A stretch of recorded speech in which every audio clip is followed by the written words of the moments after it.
Good evening, sir. Good evening, very good evening. Yeah. So, am I audible to you?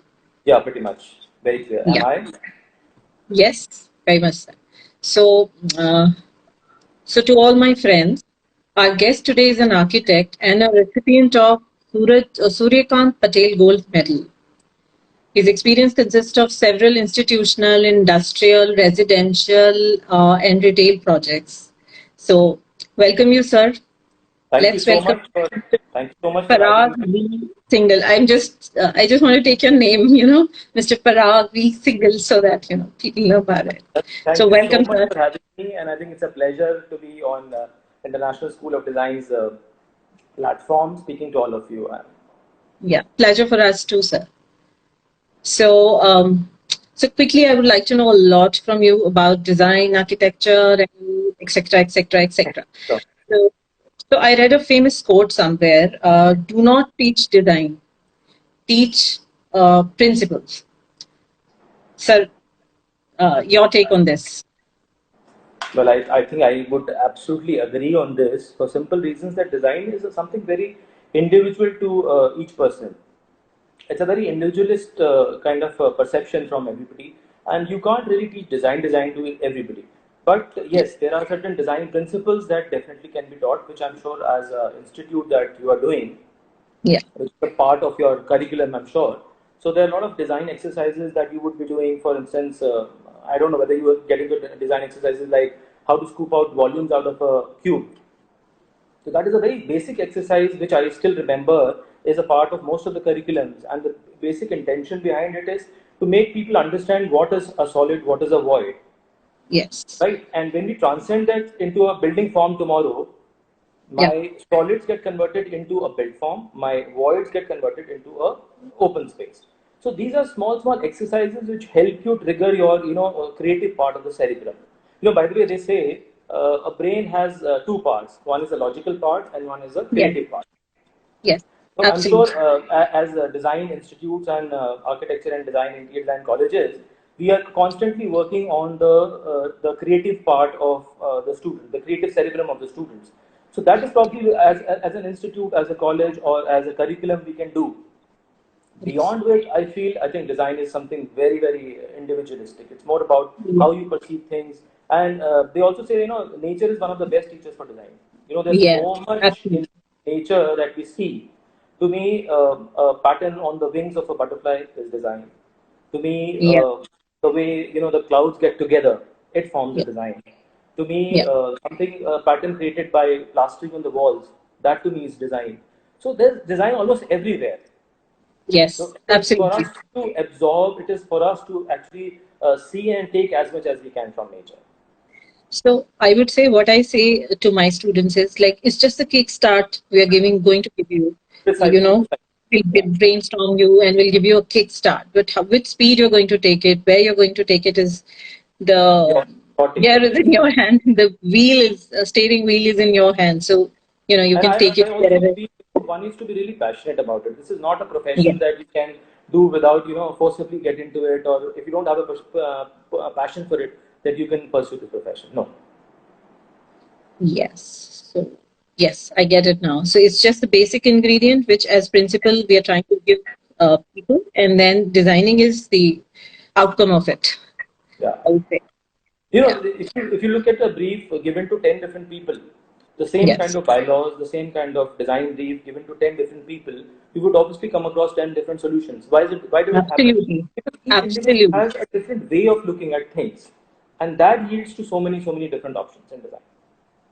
I think as designers, even if I have the same kid's bedroom to design for different clients, then also it becomes different because their perception towards the design, the choices, the everything. So even you are designing it differently. Because in that such a scenario, you're also looking at the client's requirements. You're also looking at the aspirations of the client. Yeah, So obviously, absolutely. your outlook towards design kind of changes. Yeah. So it is often said that architecture stops where interior begins. Uh, do you really think it's true? I mean, is it like that that architecture have to I stop and then the interior will, No, I don't think there is any very distinct line which can be drawn between the two, to me they are like interwoven very beautifully. It's like a pattern which interweaves, and it's like a marriage which happens between the two professions very beautifully. So you can't isolate one from another. And even when we are taking an architectural project, most often what happens is that we go to the nitty-gritties of detailing out the interior spaces in terms of basic furniture layout, a lot of other things. For simple reasons that my placement of doors, windows, a lot of other things is dependent on my furniture layout. So I can't really overlook the interior aspect of building while doing the architecture part. My whole ambience that I'm designing is again dependent on my ceilings, my overall lighting, the natural lighting, the mood lighting that I have to do. So I think it beautifully dreams into a story altogether, and I can't isolate one from another at all. Okay. Yeah, because I feel somewhere down the line, if the interior can work right from the start of architecture, uh, probably it'll be a beautiful thing which is coming out. Like both So, both the mind. we are most often very clear with the clients that if there are different agencies working on the same project, for instance, if there's an architect and a separate interior designer working on a project, I prefer to have them on board at the initial stage. For simple reasons that that ways the client doesn't get hassled in the end, because an interior Yes. designer might have a different perception to a space. I might create Yes. walls, he might not want to create a wall there. Yeah. So there are a lot of ways of looking at the same requirement, same brief. So I think it's a very important that the two professions go hand in hand, and the two professionals also go hand in hand. I also feel the trend is changing. Now the theme based, even right from the stage of architecture, it is starting the theme based thing, and then whole team is like getting involved, and they are creating different kind of interior in amalgamation with the structure also. So that's what I feel. Precisely, and I think it's very important to they are, at times interiors, the possession of interiors is that's more about enhancing a space. It's more about finishes, lighting, and maybe ceilings and Yeah. flooring. But no, Yeah. I strongly feel interiors is a stream wherein a lot of technical services are also an integral part of it. So all your Yes. electricals, True. plumbing, HVAC. I don't know whether structure is a part of the curriculum in your places, but I strongly feel that certain basics about structure Yeah. should The also be basic integrated. structures and the basic brief we are given. Yeah. That's nice, because I strongly feel they should be integrated as a part of the curriculum. Yes. True. Sir, so can we say that interior design actually affects human psychology? Like the kind of mood you create and the kind of designing you do? Pretty much, yes. Impact. I'll tell What you is the what. impact?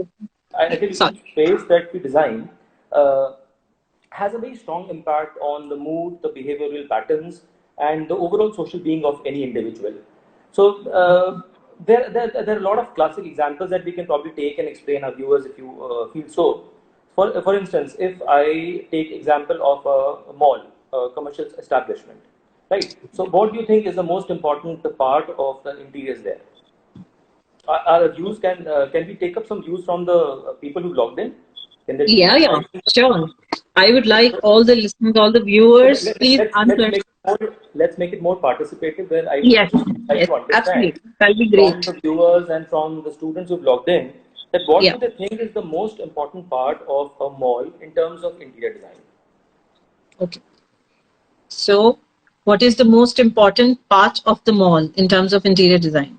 What is the most important interior design element that you feel a mall should have? A mall should have. So, viewers, please answer. Let's see. We should Let's get see. ready.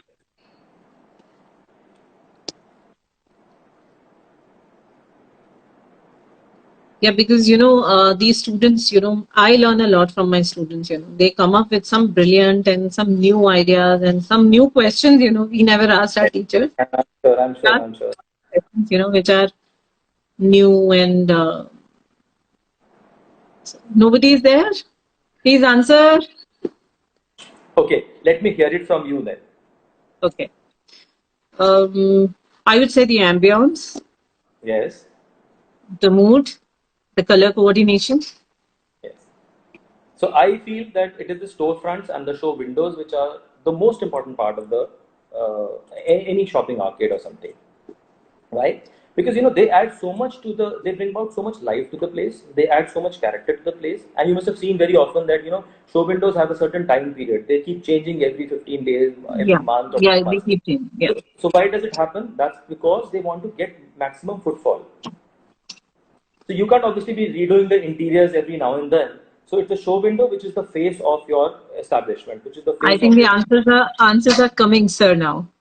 So something Uh, lighting, system design, landscape. Visibility of stores, landscape, a nice atrium. Yeah. So yeah, I agree that in totality, all of these contribute towards the interiors of a mall or a commercial establishment. But to me, Yeah. I think it's the storefront which is most important, and I think we need to give those storefronts the due respect and the the attention that they kind of seek. Yeah. So apart from that, there could be signages, there could be graphics, there could Yeah. be wayfinders. So all those things are again an integral part of interiors. But now think of a mall or a commercial establishment where I start doing the balance, the rest of the walls in very loud colors or too much Yeah. happening everywhere. So what do you think is going to happen? My attention gets diverted from the stores and the shop Yeah. fronts to Yeah. the other areas. So that Yeah. is where we need to understand how psychology of every design element is important. So each design element that we have is important. Somewhere down the line, it plays a very important role in working on the psychology of a human being, right? So Yes. inside a store, for instance, when we talk about the design of retail establishments inside the stores, now, depending on the product that each store is selling, the Yeah. ambience is created. So, for example, if the store was to sell something like a linen product, a linen garment Mm. or clothing, Mm. so Yeah. there, I would prefer something like very muted colors because linen is Mm. soft and muted a fabric. So I would Yeah. go for very basic, very rustic like kind of finishes. Okay. Conversely, if the product line is something like gadget, gizmo, or maybe Mm. what do Mm. children use those what do they call it? PlayStations and boxes and those kind of PlayStation. things. Yeah. Yeah. So Xbox, there, PlayStation. yeah. So there, what is needed is you need to have that adrenaline rush coming in. So my Yeah. interiors of my space has to say that, has to speak of that. So I need to have more vibrancy in my decor ambience. I need to have Mm. more graphics coming in. So there's all these things are somewhere down the line playing on the psychology of a human being. What happens in a cinema hall? Okay, what happens in a cinema hall?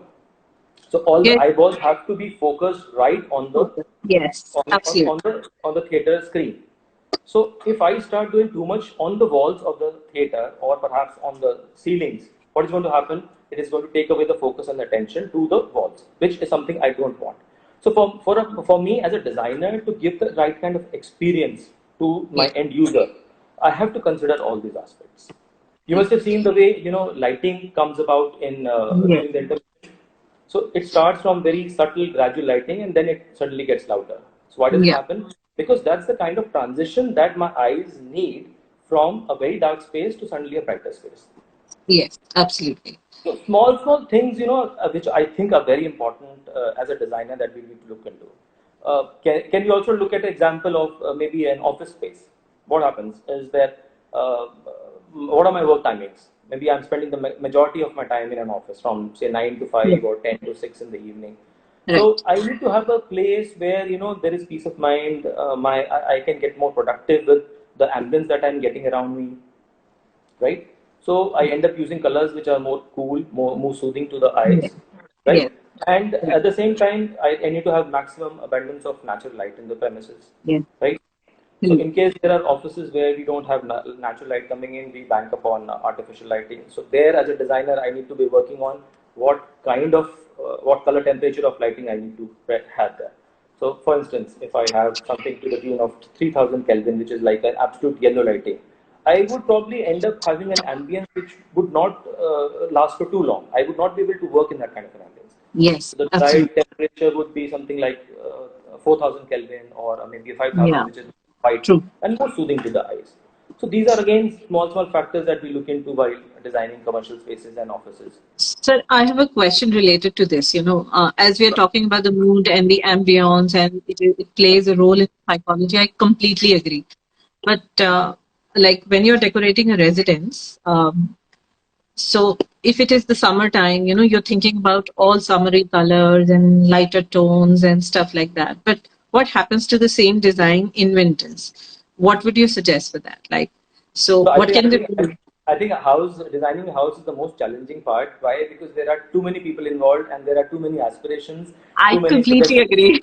Yeah, too many aspirations to fulfill. So yeah, there, I think it has to be a reasonable balance between things. So there was a time when people would stick to more tonal colors, more basic colors like whites, beiges, those kind of shades, yeah, and have more brighter space that way.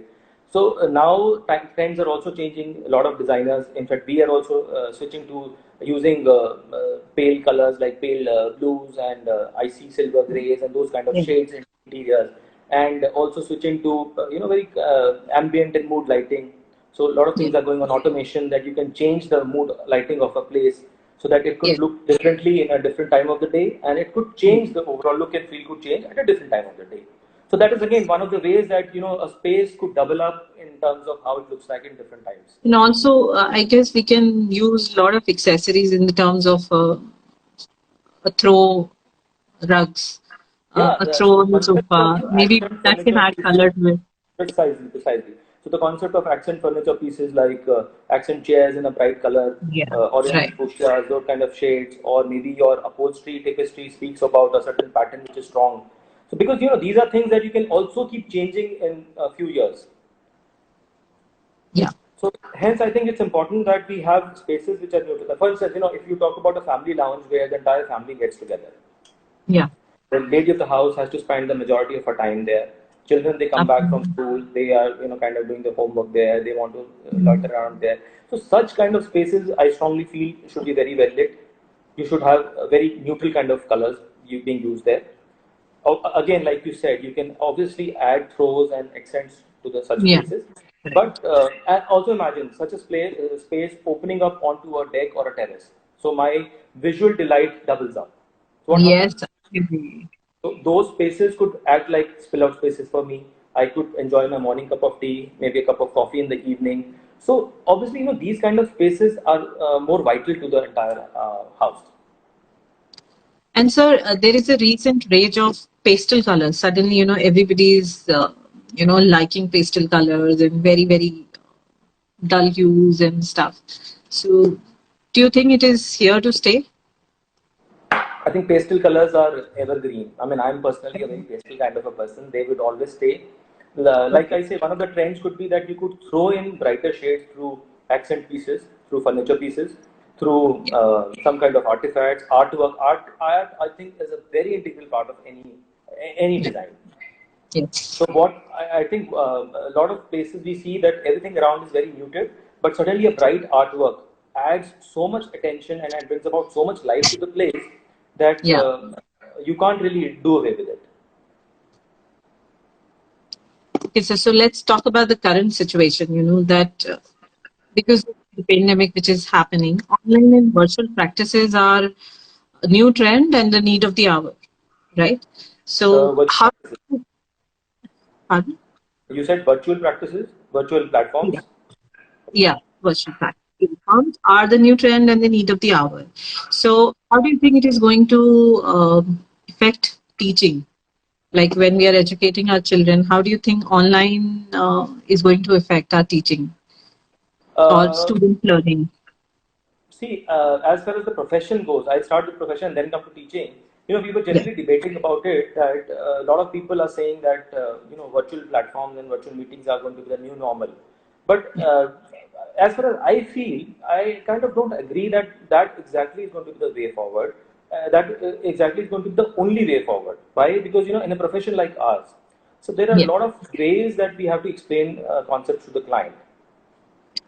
For instance, I'm sure you know what a mood board is. So when we yes, prepare a mood board, there are a lot of physical samples that we put into into a single piece of board true. or a platform. So the purpose is so that the client gets the overall feel about different materials that we are using. In fact, even before the lockdown happened, for one of our projects, we tried, working on a e-mood board kind of a thing, which was like a Photoshop mood board done on computer, and we tried experimenting whether we could actually manage with this. So the biggest drawback I felt there was you don't really get the touch and feel of Yeah. the Right. samples. So there is a fabric which I'm sure my client wants to feel it. He wants to feel the grains of there is a veneer which has open grains, which I'm sure adds so much value to my decor, which unless the client feels what an open grain is, he would not really understand and value my veneer. So there are textures in stone that we experiment with, shot blasting, Yeah. sand blasting, a lot of textures we experiment with stones. So unless you actually make the client feel that, I don't think you will be able to. He will be able to value the product that we are giving him or Yeah. value being used in the design. So there, I think it has to be a reasonable balance between Man. physical meetings and virtual platforms. First, if I start telling my client that I'm going to have a virtual site visit, obviously that is not going to work. So certain Yeah. things Right. cannot be built out. True. So similarly for teaching, I think again, I'm sure all you teachers are making your best efforts to Yes. give them education through virtual platforms to the best of your capabilities. But somewhere down the line, yes, I think some kind of interaction would definitely be needed. So But eventually, I, long run, I think it will be a mix of certain physical meetings, yeah, certain personal interactions, vis-a-vis certain kind of social, these visual platforms where you could interact. because I think when we are teaching also there is like the 50% theory which we have to actually, we have to create the So that subject. We have to story give part can them the, definitely happen on a virtual platform. But yeah, the physical, the trainings that you have to give them in terms of physical trainings, I think those yeah, kind of things have to still happen. yeah. So we're just hopeful that very soon we'll be out of this So situation. are site visits a part of the curriculum that you have? Sorry, sir. Which? I'm saying are site visits a part of the curriculum Yes, that you have? yes. Yeah. Site visits are a part of, like our student. We started an actual project with her, Okay. small boutique project, which unfortunately is on hold now because of the current situation. But she Right. actually got a good experience through that. She did the client visit, she met them, she presented her design, she did the measurement, she got the electrical done. She bought the electrical stuff on her own. Well, Okay. I was, of course, there with her to guide her. But so these are the kind of practical experiences we are trying. And we are concentrating more on completing that theoretical part right now so that, we can take up the practical later on once the situation is much better. Right. So that's what I'm saying. These kind of site visits cannot be replaced by a virtual platform. So they have to have in person. Yeah. So site visits, yes. For material understanding and that texture feeling, yes. But for Yes. teaching, I'm doing my level best to give them all kinds of, Theoretical bit. I'm creating videos. I'm sending them lectures. So I'm just trying my level best that I So should. is it more challenging than what you do it in person in the institute or Absolutely, sir. So I think when I was a student, I studied 10% of what I'm studying now as a teacher. So it's like double, double, double, double. So which is fine. And now this new trend is there. So we are learning all the other new things too at INST. And INST South Delhi is supporting us, that's very all the nice. teachers, to train us for this new change. So, sir, I would like to know about your favorite project, like whatever you've done till now. Which one is your favorite? I know it'll be difficult to choose, but Absolutely. something which is very close to your heart. You feel okay. This is something I did, and I was like so happy with that. So one of my favorite projects still tends to be Center for Meditation we did in Gurgaon. We Okay. did years back, but if I was to talk about interiors in that place, in that project, there was hardly any interiors we did because we ended up using very simple finishes like Jaisalmer stone for flooring. We Okay. experimented with plain Jaisalmer versus short blasted Jaisalmer. So that is the only texture and pattern that we created on the floors. So other than Okay. that, I think it was all pristine white walls. It was just the geometry and the entire concept that we formulated was nice and different, which is still close to So my heart. very zen kind feeling. You very Very nice, meditative, zen meditative. kind. Yeah. So anybody who still goes there, I mean, I still find it a lot of tranquility in the place. Wonderful. I would also like to visit sometimes. Anytime, anytime. So now that we've spoken about the favorite project, now let's talk about your biggest failure. Wherever you felt, you know. नहीं, You वो think भी I तो should be pilot sharing it light है here on तो. this platform? You think I should be sharing it here on this platform?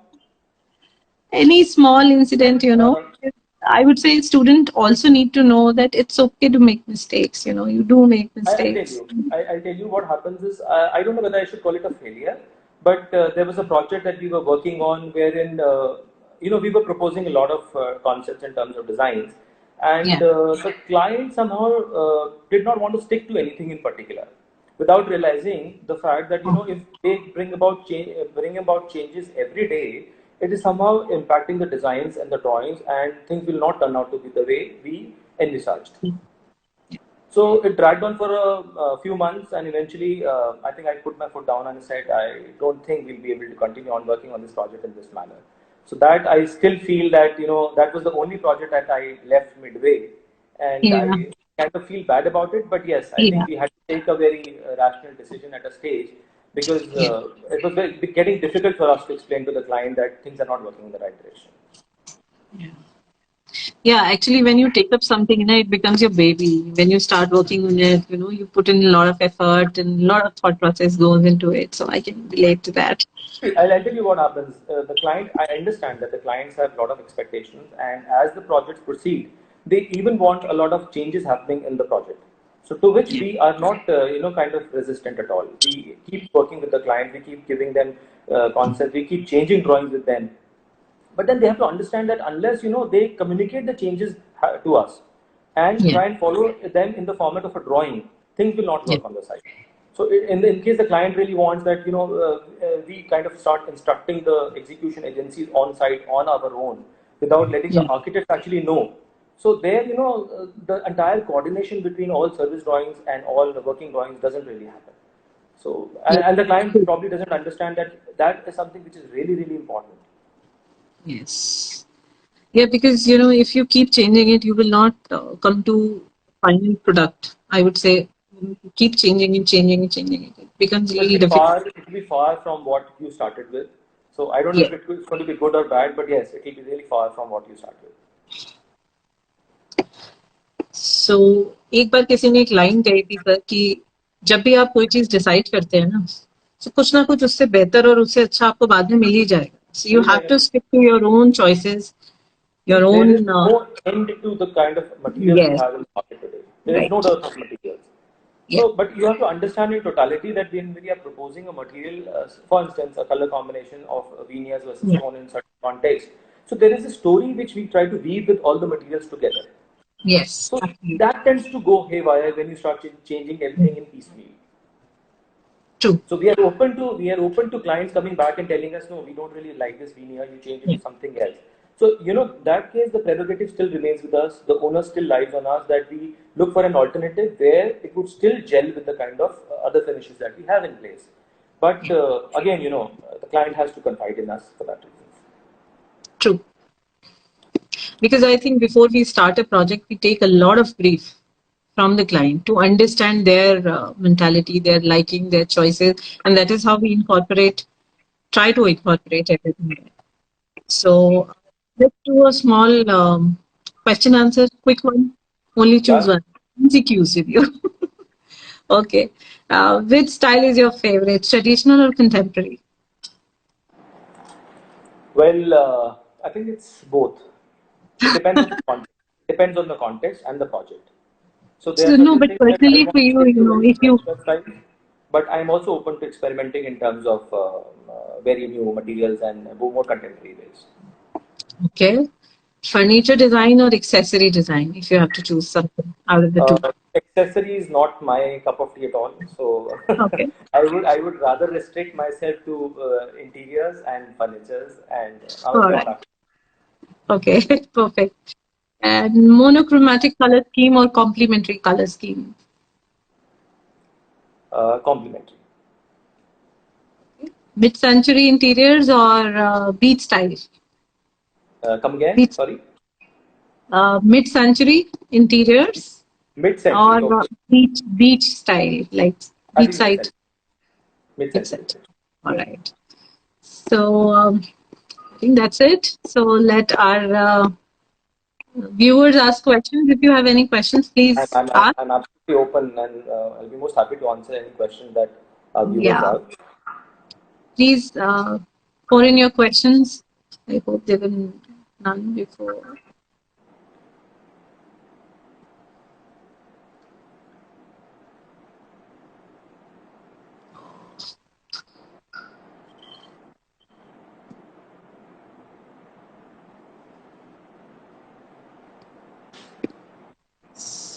Okay. Okay, so one of my project I was planning to put mirror on the ceiling. Do you think it's a good idea? Yes, mirrors everywhere I think are very nice to be used, provided they're used in the right manner, because they really enhance and in doubling up the volume of the space. Yeah, because I have a very low ceiling height there, like it's hardly 7 feet 11 inches. So we wanted to give that reflective kind of a ceiling so that it gives a broader look or something like that. The height, the feeling of height should come. And you could also experiment with the mirror finishes, like there are those tarnished vintage mirror finishes that you get these days. So they're like they're there as mirrors, but they're like not like bang on mirror. So because of the reflection that it tones down, so I think they're a very good choice for mirrors. Do you believe in Vastu, sir? Yes, we I do mean, follow the basic principles of Vastu. Yes, because every client who comes to us today wants to follow Vastu.